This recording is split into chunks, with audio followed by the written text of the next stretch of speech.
The story of the Exodus conjures up visions of ancient Egypt in all its glory. But to understand the Exodus and who the children of Israel were and why the events of the Exodus occurred, we must begin much earlier and much further north. After the flood, mankind was reborn through the family of Noah. As his family grew, once again knowledge of the true God was forsaken by the majority. Although given the command to go forth and replenish the face of the earth, a large group traveled from the east to a plain in Shinar where they built a city called Babel and began to build a tower that was supposed to reach to the heavens and save them in the event of another flood. But this contradicted God's purpose, and he soon confounded their languages, making it impossible for them to remain as one people. About 425 years after the flood, God called a man named Abram to leave his country, friends, and family and go to a land called Canaan.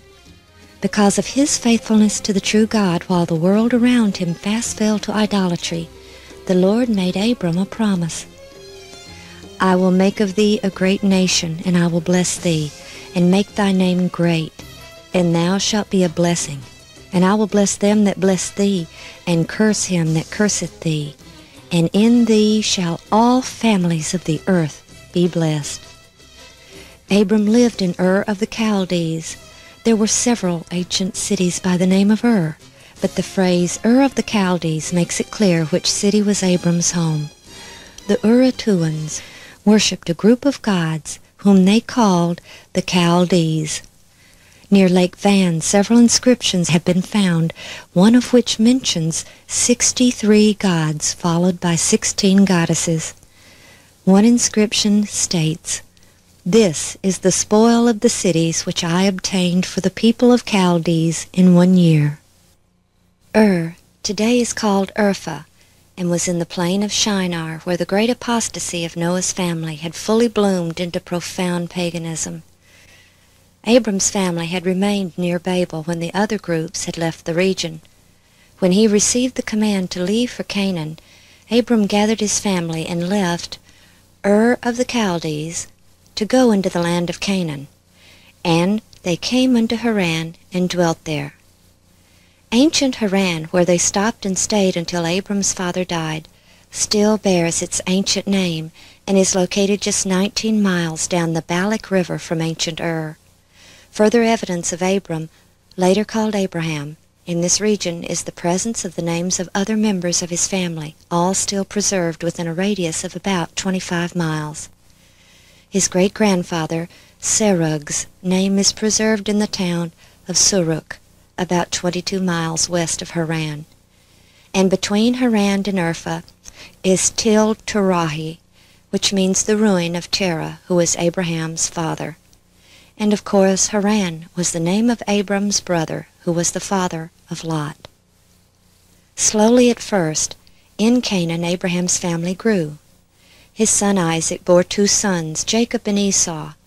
It was Jacob who would inherit the position of patriarch at Isaac's death, and it was his sons and grandsons who would one day formally become the nation called Israel. Among the 12 sons of Jacob, one was especially favored by him, Joseph. And unwisely Jacob showed his favor by bestowing upon the boy a special coat of many colors, which caused great jealousy among the other sons. Their jealousy was made even greater by the dreams that Joseph had and shared with his family, dreams which indicated that he would one day occupy a position of great authority and that the others would bow down unto him. One day when his older brothers were tending the flocks in Shechem, Jacob sent Joseph to see if all was well with them. When Joseph approached them from afar, the brothers' jealousy caused them to plot Joseph's death. Only his brother Reuben saved the 17-year-old's life by insisting that they not kill him, but instead cast him into a pit. Stripping him of his special coat, they did so, and when a company of Ishmaelites taking spices and balm to Egypt approached, they decided to sell their brother as a common slave to these men for 20 pieces of silver. But in spite of the horrendous betrayal and ordeal this young man suffered, Joseph remained faithful to the God of his fathers and became a shining light in a land of darkness. He accepted his life in this foreign land among a heathen nation and became a trusted servant to a high-ranking official of the Pharaoh. Then Joseph was falsely accused of a terrible crime and was imprisoned.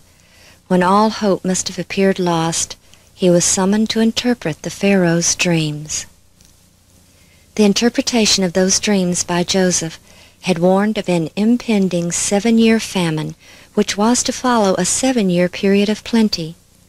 Deeply impressed by the young man, Pharaoh asked Joseph's advice on what to do to avert a great nationwide calamity, and because of the wisdom displayed in his reply, the Pharaoh appointed him to collect the grain and prepare for the famine. So grateful was the Pharaoh to Joseph and his God that he appointed Joseph to a position second only to the Pharaoh. "Thou shalt be over my house, and according unto thy word shall all my people be ruled. Only in the throne will I be greater than thou." And it was through the obedience of Joseph that a special haven for the descendants of Abraham was provided. During the famine, Joseph's brothers came to Egypt to get grain. There Joseph recognized his brothers, whom he had long ago forgiven. After he had tested them, he revealed his identity to the shocked and fearful sons of Jacob. When they realized Joseph intended no harm to them in spite of their grievous deed, they obeyed Joseph's command that they bring their father and entire family to Egypt. During the famine, Joseph had bought all the land of Egypt for the Pharaoh except for land grants made to the various priests, and allowed the people to live on the land and return 1/5 of their increase to the king. When Jacob's family arrived, the Pharaoh honored Joseph by bestowing upon them the right to live in the best of the land of Egypt, the land of Goshen, which was the beautiful and fertile Nile Delta. It is also called the land of Ramses, or Ra, the Creator, the sun god. And it was here that God's chosen people would grow and thrive, from the 70 souls who came with Jacob until they became a great multitude. Though many have claimed there is no evidence of the story of Joseph in ancient Egypt, on an island just below the first cataract of the Nile, an ancient inscription written around the 4th century B.C. was found which claimed to be a copy of a document written by Pharaoh Djoser more than 1,000 years earlier. It is the story of a land grant made by the Pharaoh to the priests of the god Num. It tells of 7 years of famine and 7 years of plenty, how Pharaoh had a dream and consulted his chancellor for help. It contains most elements of the 7 years of famine and 7 years of plenty story, although they were corrupted in this account written over 1,000 years after the event took place.